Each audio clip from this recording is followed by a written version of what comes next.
Assalamualaikum warahmatullahi wabarakatuh. Mustafa Muhammadin sallallahu alaihi wasallam wa dzurriyyati wa jalla syada salihin wa jalla katam qarabin khususan ila mu'allif hadzal kitab Mbah Yai Ali Maksum sallallahu alaihi wasallam sallallahu alaihi wasallam khususan ila ma'hatina asqiya malam dalam di masa nilai ta'ala laumul fatihah. Bismillahirrahmanirrahim. Alhamdulillahirabbil alamin arrahmanirrahim maliki yaumiddin. Iyyaka na'budu wa iyyaka nasta'in ihdinas mustaqim. Bismillahirrahmanirrahim. Halaman 12. Ananasin anan Nabiya sallallahu alaihi wasallam suila. Ditanya sapa nabi, faqala mengkon jawab sapa nabi Fakola mongko ngucap sapa asailu orang yang bertanya. Suatu ketika Nabi ditanya oleh seseorang, "Ya Rasul," pertanyaannya gini, "Ya Rasul, inna sedune kita iku natasaddaqu, bersedekah sapa kita. An mautana untuk orang yang mati. Wa nahujju lan haji sapa kita, anhum untuk mautana. Wa nad'u lan mendoakan sapa kita lahum untuk mereka. Hal yasilu, apakah akan nyampe apa zalika sedekah, haji dan yang lain tadi ilahi maring mereka."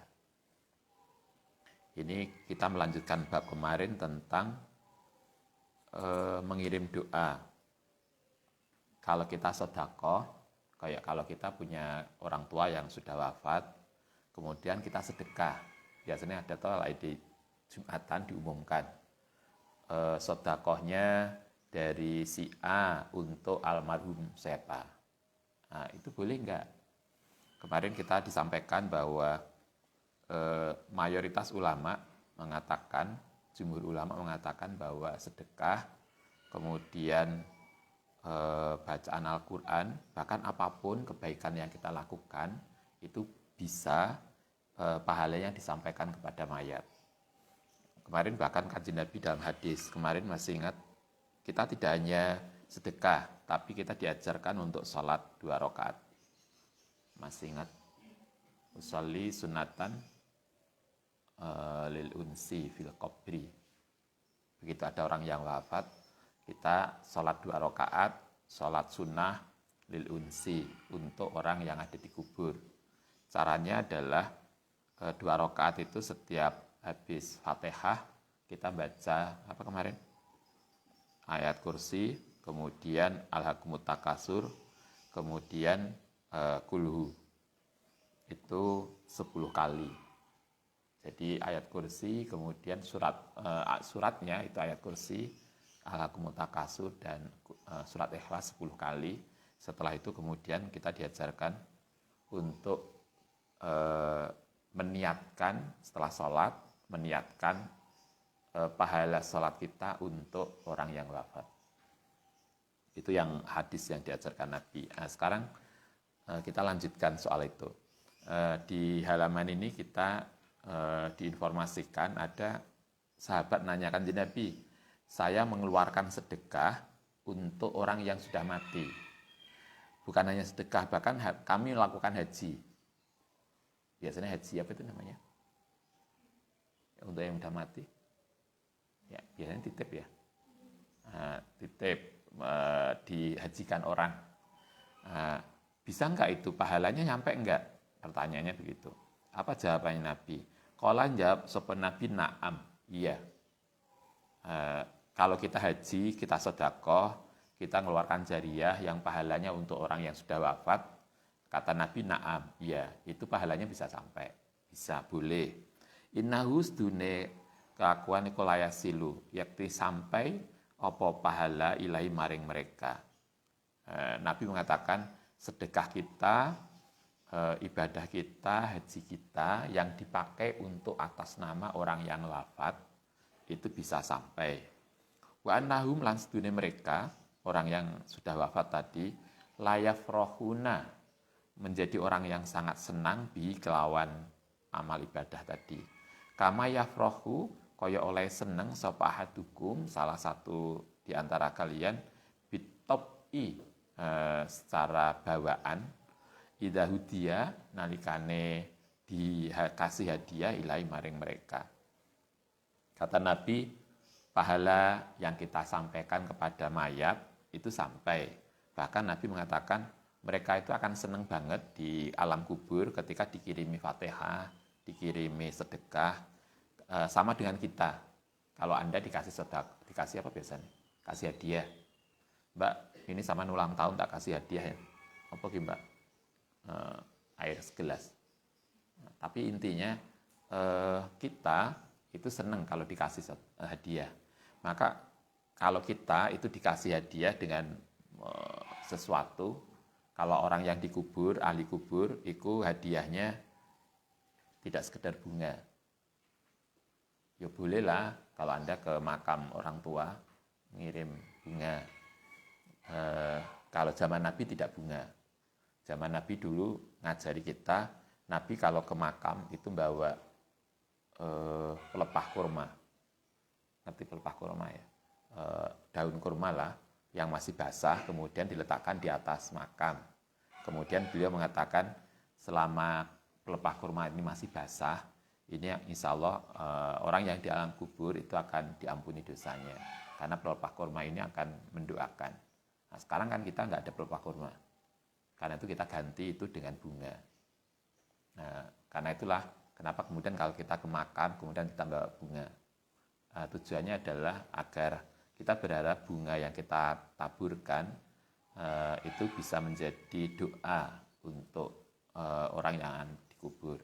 Tapi lebih bagus tidak sekedar bunga, tapi kita kirimkan doa. Kita kirimkan sedekah, kita kirimkan pahala yang lain. Nabi mengatakan orang yang dikubur, orang yang ahli kubur itu akan sangat senang ketika menerima itu, menerima pahala, menerima kiriman doa. Ziyadatun, itu hadis yang lain dari Anas. Nah sekarang ada hadis lain, ziyadatun tai tambahan nal fakiri saking al fakir, wa fi wasiatul Mustafa lan iku dalam kitab wasiatul Mustafa. Kita masih ingat ngaji wasiatul Mustafa dulu.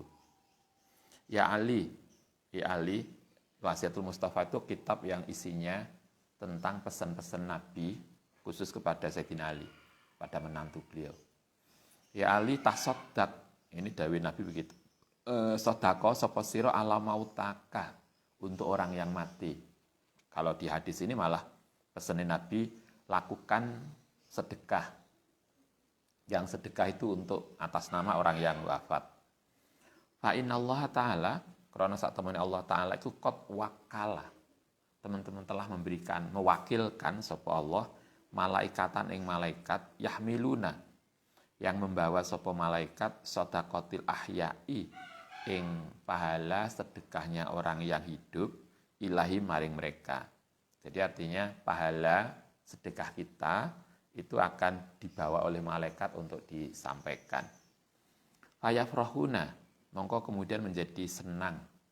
Fayafrahuna mongko menjadi senang sopo ahli kubur mautaka biha kelawan tadi sedekah asyadama luweh banget kanu ana sapa mereka iku yafrahuna seneng sapa mereka di dunia ing dalam dunia.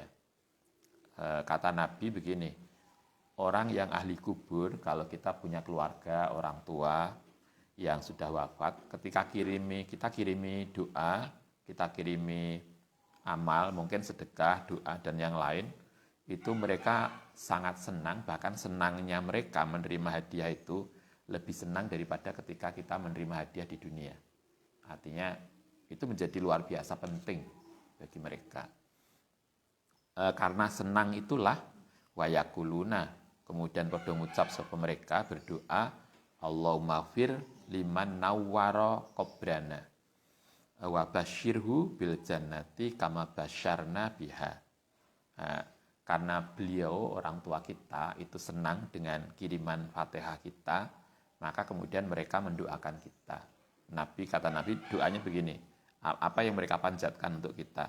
Allahumma ya Allah ighfir, mugi ngampuni sapa Tuhan liman maring wong nawwara, yang telah menerangi sapa man qabrona ing kubur kita.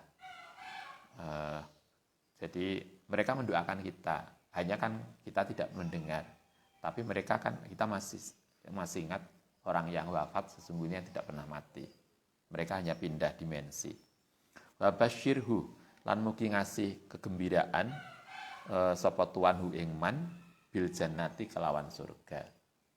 Kama basyarna kaya oleh memberikan kegembiraan sapa tuan ing kita biya kelan jannah. Jadi karena itulah kalau kita punya orang tua, salah satu takzim kita, salah satu penghormatan kita kepada orang tua yang wafat adalah dengan ngirim doa. Sumakola, kemudian ngendika sapa Syekh rahimallahu taala, wa madzhabu Syafi'i, ini dawe Mbah Maksum. Wa madzhabu Syafi'i utawi madzhab Syafi'i iku ana sedekah. Menurut madzhab Syafi'i, sedekah iku yasilu sampai apa sawabuha pahalane sedekah ilal maiti maring mayit bitifaki secara ittifaq. Artinya menurut kesepakatan dari Imam Syafi'i, madzhab Syafi'i, pahala sedekah itu sampai kepada mayat. Kalau kita dulu diajari oleh ibu itu, kalau kita punya orang tua yang wafat, kita diharapkan melakukan sedekah setiap hari wafat. Wong Jawa kan enak toh. Misalnya wafatnya hari Selasa Kliwon. Nah, ada Kliwone. Ane Madura nah. Ada kan? Mungkin di luar Jawa yang enggak ada. Enggak tahu yang siapa yang Sumatera. Ada itu enggak? Misalnya Senin Legi. Nah, pas hari Senin Legi kita lakukan sedekah. Kemudian sedekah itu kita niati, ya Allah sedekah saya untuk almarhum Abah. Nah, itu bisa. Nabi mengatakan tadi tasodak ma'ala mautaka, lakukan sedekah untuk orang yang sudah mati. Itu kanjeng Nabi, dawuh Nabi.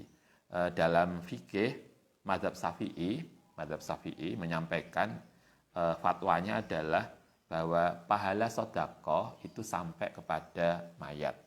Karena hadisnya ada juga. Nah, sekarang yang menjadi perbedaan pendapat adalah kalau kita baca Quran, itu nyampe enggak pahalanya. Kalau sedekah ono hadisnya jelas. Kita perintah sedekah, itu hadisnya ada. Kalau kita haji, hadisnya ada. Kalau kita sholat, hadisnya ada.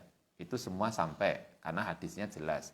Tapi sekarang, kalau kita baca Quran, kemudian baca Yasin, kemudian kita kirimkan pahalanya untuk mayat. Sampai enggak? Fa amal qiraatu ana penutai maca Quran fal muhtaru mongko utawi pendapat yang dipilih kama fi syahril minhaj kaya ing dalam sarah kitab al-minhaj iku wusulu sawabiha sampainya pahalanya qiraah ilal maiti maring mayit. Kalau baca Al-Qur'an pendapat dari mazhab Syafi'i itu sama dengan sedekah. Karena sedekah itu sampai, maka maca Quran juga sampai.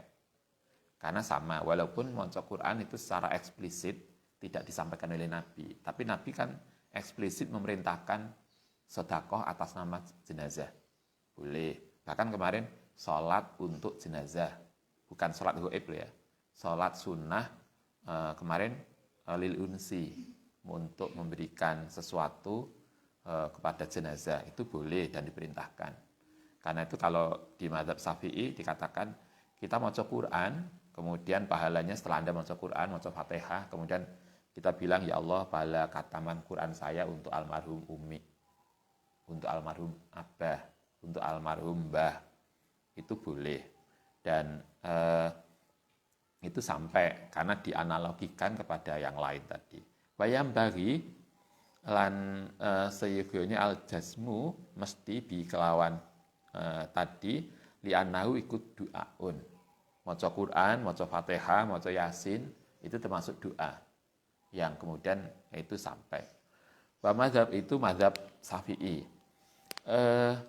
Mazhab yang lain wa mazhabul Maliki utawi mazhab Imam Maliki kalau hadisnya jelas Kemudian mazhab Syafi'i tentang maca Quran itu sepakat bahwa itu boleh dan nyampe. Nah, sekarang kalau mazhab Maliki gimana? Li'annahu stune kelakuan ikulah khilafah, tidak ada perbedaan pendapat fi wusuli sawabi sodakoti. Imam mazhab Maliki juga sama, untuk pahala sodakoh mereka tidak ada perbedaan pendapat, boleh. Hanya untuk maca Quran waktu lifa lan berbeda pendapat fi jawazil qiraati ing dalem bolehnya maca Quran lil mayiti untuk mayit. Kalau sodakoh semua sepakat, semua mazhab sepakat bahwa sodakoh itu boleh untuk mayat dan pahalanya nyampe. Nah, sekarang yang mereka perdebatkan adalah maca Quran, kayak kita baca Yasin. Itu sampai enggak? Kalau mazhab Syafi'i mengatakan itu sampai, karena sama dengan sedekah, sholat, dan yang lain. Tapi kalau mazhab Maliki, fal aslul madhabi, utawi dasar mazhabnya iku karohatuha, menghukumi makruh. Kalau mazhab Maliki menganggap itu makruh, salah satu pendapat. Tetapi pendapat yang lain dalam mazhab Maliki wadhaba dan berpendapat sapa al mutaakhirun, yaitu mazhab Maliki yang periode akhir, ila jawaziha, boleh. Maring bolehnya maca Quran wa huwa iku alladzi jara, kang berjalan ali ngatasi alladzi apa al amalu amal fayasilu mongko sampai apa sawabuha pahalane amal tadi maca Quran ilal mayiti, maring mayit. Nah, sebagian mazhab Maliki menganggap makruh karena salah satu alasannya Nabi secara eksplisit tidak menyampaikan. Tapi mayoritas yang mazhab Maliki mengatakan boleh karena dianalogikan sedekah juga bisa, salat juga bisa, haji juga bisa, maka maca Quran juga bisa. Wa naqala lan menukil sapa Ibnu Farahun. Ibnu Farahun nama orang, anaustune tadi pendapat muakhirun, yaitu bolehnya menyampaikan bacaan Al-Qur'an terhadap mayat iku ar-rajihu, pendapat yang unggul, pendapat yang lebih valid dari mazhab Maliki, itu justru sama dengan Imam Syafi'i, mazhab Syafi'i, yaitu boleh. Wa fil majmu'i lan iku ing dalam kitab Al-Majmu' lil Imam An-Nawawi, mari Imam Nawawi suila, di dalam kitab Al-Majmu' diriwayatkan suatu ketika suila ditanya sapa Al-Qadhi Abu Thayyib, Qadhi Abu Thayyib pernah ditanya tentang an khatmil Qur'ani, saking maca Quran, khataman Quran. Kita biasa tahu gitu, khataman Quran fil maqabiri, di kuburan. Kalau Anda maca Quran, khataman Quran, kalau Ustadz biasanya kita berapa hari di makam tertentu, 2 hari mulai khataman Quran, mulai Fatihah sampai akhir. Bagaimana hukumnya kita khataman Quran di kuburan atau untuk ahli kubur? Qalan jawab sapa Abu Thayyib, Qadhi Thayyib, as-sawabu utawi pahalane iku lil qari'i, kedue orang yang membaca. Tapi wayakunu lan ono apa sapa al mayitu, orang yang mayit, orang yang sudah dikubur, jenazah di alam kubur iku kal hadirina, seperti orang yang hadir, turja yang diharapkan lahu kedue mayit apa ar-rahmatu, rahmat wal barokatu lan keberkahan. Nah, kalau Abu Thayyib ini diriwayatkan oleh Imam Nawawi. Kalau beliau ditanya, boleh enggak kita khataman Quran di kuburan? Kalau menurut beliau mengatakan begini, orang yang khataman Quran di kuburan itu analoginya adalah seperti kita khataman seperti biasa begini. Kita khataman, kita hadir semua.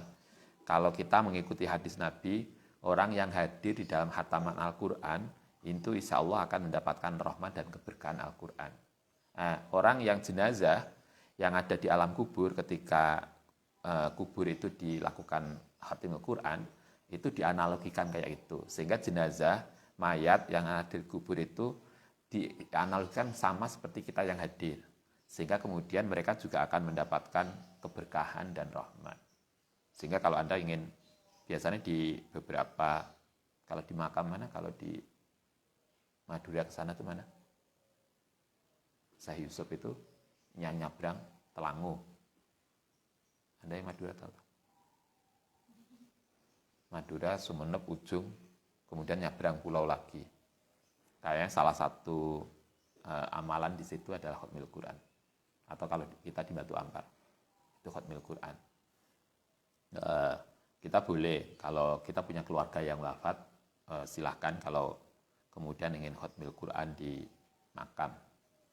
Kalau enggak, yo maca Qur'ane ning pondok di rumah, nanti wayahe juz 30 dibawa ke situ kemudian doa. Semoga kemudian jenazah yang ada alam kubur itu mendapatkan rahmat dan keberkahan. Wa yastahabu, karena itu wa yustahabu lan disunahkan apa qiraatul Qur'ani. Bahkan dalam konteks lain Ibnu Thayyib kemudian mengatakan wa yustahabu lan disunahkan apa qiraatul Qur'ani maca Qur'an fil maqabiri ing dalam kuburan lihadal makna krana analogi ini. Karena alam kubur, orang yang jenazah dikubur itu diharapkan sama seperti orang yang hadir dalam khatmil Quran. Karena itulah kita disarankan kalau ngirim Fatihah, ngirim maca Quran, itu maca Quran enggak di rumah, tapi disarankan maca Qur'ane itu di kuburan. Sehingga kan kadang kita tahu maca Yasin di kuburan. Kenapa? Karena diharapkan dengan bacaan Yasin itu seolah-olah yang jenazah di alam kubur itu hadir bersama kita. Sehingga kemudian rahmat dan keberkahan maca Quran itu juga sampai kepada mereka. Wa aidon lan begitu juga fadu'au, kemudian mendoakan akibal qiraati setelah membaca Al-Qur'an. Fadu'au moko doa akibal Qur'an iku akrobu, luwih dekat il ijabati maring diijabahi. Sehingga kalau akhir doa, di doa itu kan Allahumma ausil sawabama qara'nahu. Ya Allah, kalau dalam bahasa yang lain Allahumma taqabbal wa ausil. Artinya ya Allah semoga diterima pahala baca Quran saya dan ini disampaikan kepada siapa? Jenazah yang kemudian kita sebut namanya. Itu disebutkan setelah kita maca Quran. Wa du'a'u ulan donga iku yang fa'u, memberikan kemanfaatan al-mayita ing mayit. Maca Quran, doa dan seterusnya itu bisa memberikan dampak, memberikan kontribusi pada jenazah.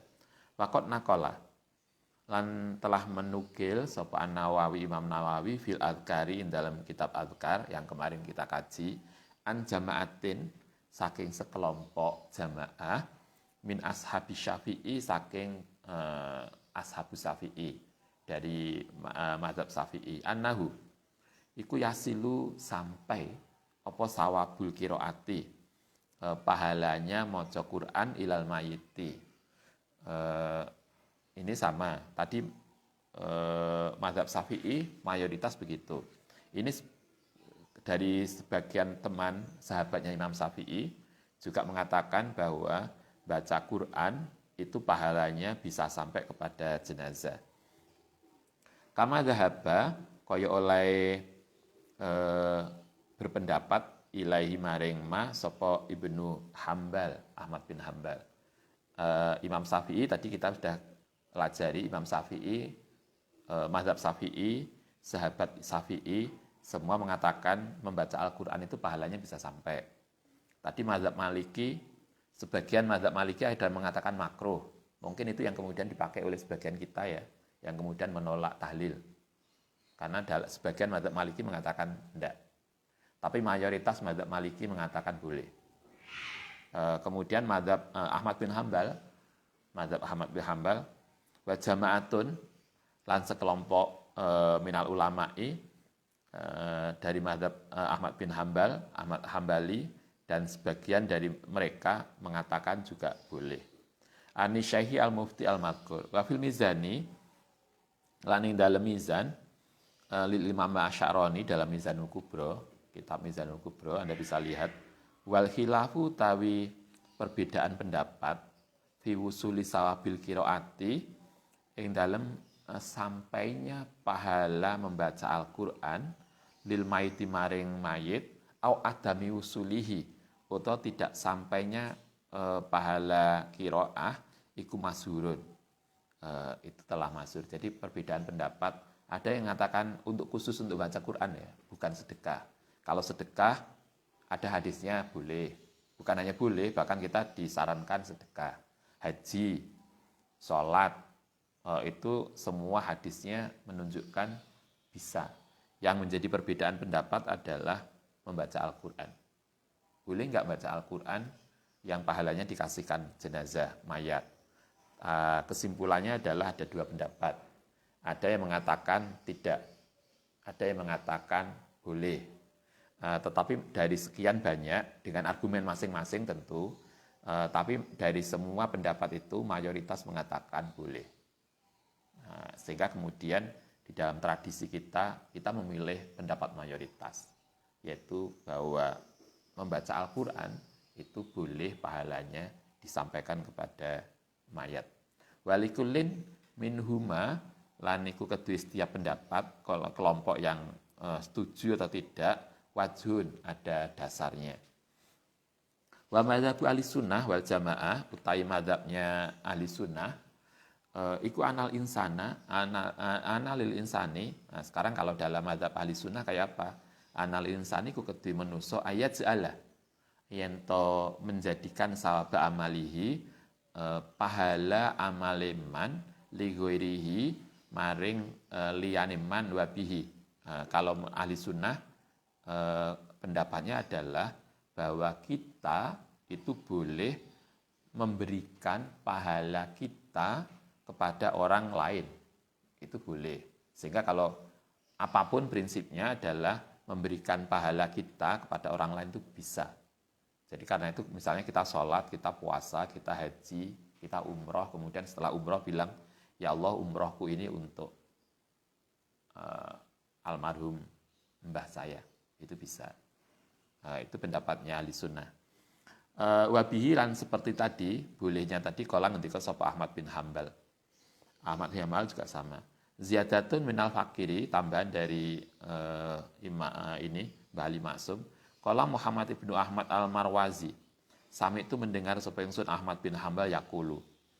Idza takhaltum nalikane masuk sapa sira, ini dawe Ahmad bin Hambal, mazhab Ahmad bin Hambal.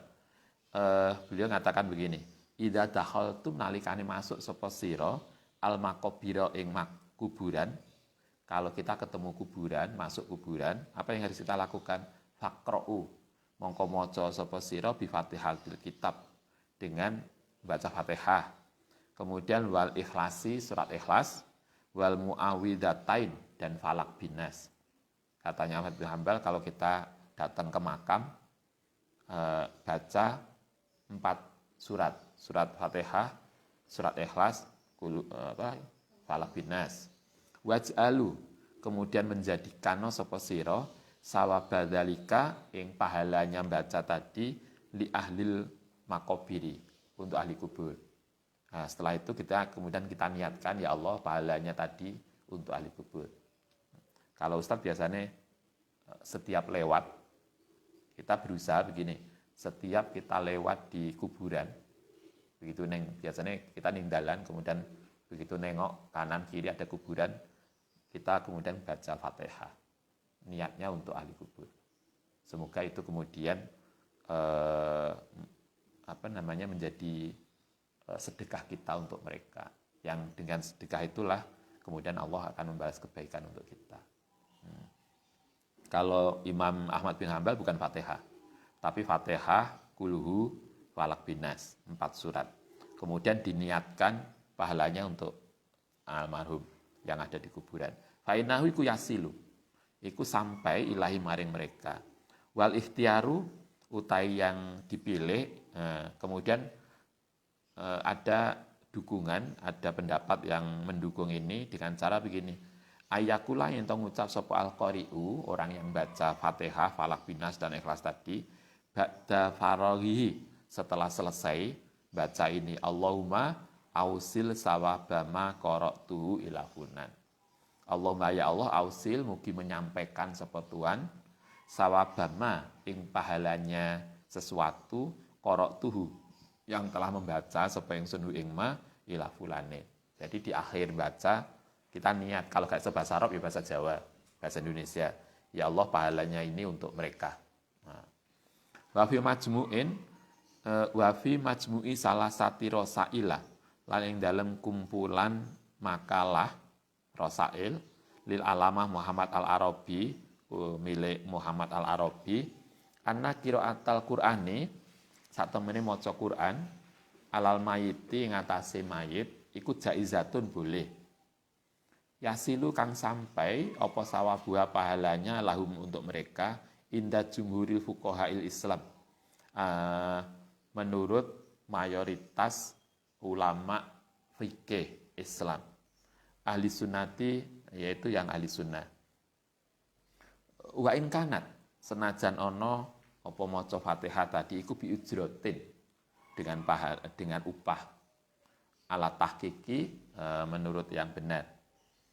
Kalau bahkan menurut Ibnu Arabi mengatakan walaupun ikut diupah, kayak kita misalnya gini, Mbak, biasanya kita sering toh ngundang khatmil Quran, Mbak sampean hataman ya, tak kasih inilah uang lelah hataman 500.000. Setelah hataman nanti niatkan pahala hataman sampean untuk almarhum umi saya. Itu boleh. Jadi kita ngopai orang untuk kirim doa, itu boleh. Karena itu kadang kan kita ada tahlilan karena sebagai terima kasih kita, kemudian kita ngasih berkat. Itu bisa, nggak ada masalah. Di dalam kitab ini Majmu' Rasail dikatakan kita boleh maca Quran kepada jenazah dan pahalanya akan tetap sampai walaupun maca Qurannya dengan upahan. Jadi artinya itu bukan kalau kita sebagai anaknya ya. Kalau Anda, kita anak untuk maca Fatihah untuk orang tua itu boleh. Ini yang perdebatan kan, kalau saya bukan anak, bukan saudara, kemudian ngirim Fatihah, boleh enggak? Nah, boleh, walaupun diupah. Wan Abi Hurairah, dari Abu Hurairah radhiyallahu an qala Rasulullah sallallahu alaihi wasallam. Man sapane wong dahola yang masuk sapa man al maqabira ing kuburan sumakoroa, kemudian membaca sapa man Fatihatal kitab ing Fatihah wa qul huwallahu ahad lan qul huwallahu ahad wa ilahu wa alhaqumut takasur dan ayat alhaqumut takasur. Kalau yang Ahmad bin Hambal tadi Fatihah, surat Ikhlas, Falak, Binas. Kalau hadis yang ini Fatihah, surat Ikhlas, alhaqumut. Berarti kita bisa tambahkan toh. Berarti kalau kita ngikuti hadis ini ditambah hadis yang disampaikan oleh Ahmad bin Hambal, berarti kalau kita masuk kuburan kita baca Fatihah, qul huwallahu ahad, Falak, Binas dan alhaqumut. Kalau kita tahlil yang tidak, kayak kalau kita tahlil semua masuk ya, kecuali alhaqumut. Nah, tahlil alhaqumut. Enggak ono, mungkin kita perlu tambahin. Kata Nabi di dalam hadis ini begini, siapa yang masuk kuburan, kemudian baca Fatihah, baca surat Ikhlas, baca alhaqumut, sumakola. Kemudian setelah itu dia mengatakan, ini ja'altu, ini sedune ingsun ku ja'altu menjadikan sapa ingsun sawabama ing pahalane sesuatu qara'tu yang baca sapa ingsun min kalamika saking ucapan kalam Tuhan, kalame Allah Ta'ala li ahlil maqabiri untuk ahli kubur minal mukminin wal mukminat kanu mongko ana sapa mereka iku syufa'a akan mendapatkan syafaat lau ketiman ilallah Ta'ala maring Allah Ta'ala. Nah, kalau hadis ini tidak mengatakan apakah sampai atau tidak, tetapi Nabi mengatakan siapa yang masuk kuburan kemudian maca Fatihah, surat Ikhlas, alhaqumut, kemudian dia berdoa, ya Allah, pahala baca ini untuk ahli kubur, maka Nabi mengatakan orang itu insya Allah akan mendapatkan syafaat. Jadi artinya kesafaatan Nabi untuk kita itu bisa kita peroleh salah satunya dengan banyak membaca doa untuk ahli kubur. Kita bisa lakukan itu ketika kita ziarah ke makam keluarga atau yang lain. Al-Fatihah.